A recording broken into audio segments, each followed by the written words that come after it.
की श्री राहुल गांधी यांनी 7 तारखेला त्यांच्या निवासस्थानी UPAची बैठक इंडिया ब्लॉकची बैठक बोलावली आणि त्या बैठकीला सगळे प्रमुख नेते उपस्थित होत आहेत। आता बहुतेक त्याला त्यांच्या मनामध्ये काय भय निर्माण झाला या आमच्या बैठकीमुळे, त्याच्यामुळे मोदीजींनी इंडियाची बैठक आज बोलवली। त्यांचा हा जुना कार्यक्रम आहे, पण त्याच्यामुळे आमच्या बैठकीला काय परिणाम होणार नाही। मला असं कळलं की त्या आजच्या बैठकीमध्ये मोदीजींचा सत्कार सुद्धा होणार आहे। आता सत्कार कशा करता? मोदी 75 वर्ष पूर्ण झाल्यावरती सप्टेंबरला रिटायर होत आहेत, म्हणून सत्कार करणार आहेत इंडियाचे लोक की आणखीन कशा करता? खरं म्हणजे ऑपरेशन सिंदूर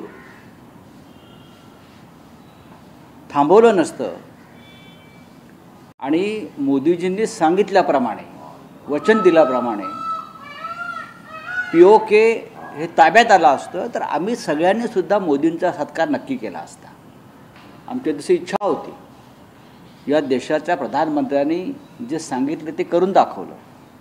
लाहोर, कराची, बलुचिस्तान वगैरे वगैरे वगैरे की आता POK घेणार हे राजनाथ सिंग म्हणाले, अमित शाह म्हणाले, मोदी म्हणाले। आम्हाला सत्कार करण्याची त्यांची संधी मिळाली नाही मोदींची, याच्याबद्दल आम्हाला दुःख आहे। पण आता हे कशा करतात, त्यांचा सत्कार करतात मला माहीत नाही। काल सुप्रीम कोर्टाने सर राहुल गांधी यांना हे सांगितलं की तुम्ही भारतीय असतात तर तुम्ही चीनबद्दल जे आहे ते विचारलं नसतं किंवा हे सांगितलं नसतं की चीनने किती भारताची लँड कब्जा केली आहे। त्यावरच आता जे आहे काँग्रेस उत्तर देतो की प्रत्येक देशभक्त जो आहे तो चीनबद्दल जबाब मागतो आहे। बघा, चीननं भारताची जमीन गिळलेली आहेच। पेंगवान लेकपर्यंत चीन घुसला आहे। आमच्या हद्दीमध्ये त्यांनी रस्ते बांधले, आमच्या हद्दीमध्ये पूल बांधले, आमच्या हद्दीमध्ये त्यांच्या आर्मीच्या ॲक्टिव्हिटी सुरू आहेत। आणि पाकिस्तानबरोबरच्या कालच्या युद्धामध्ये चीनच पाकिस्तानला संपूर्ण मदत करत होता आपल्या भारताविरुद्ध लढण्यासाठी।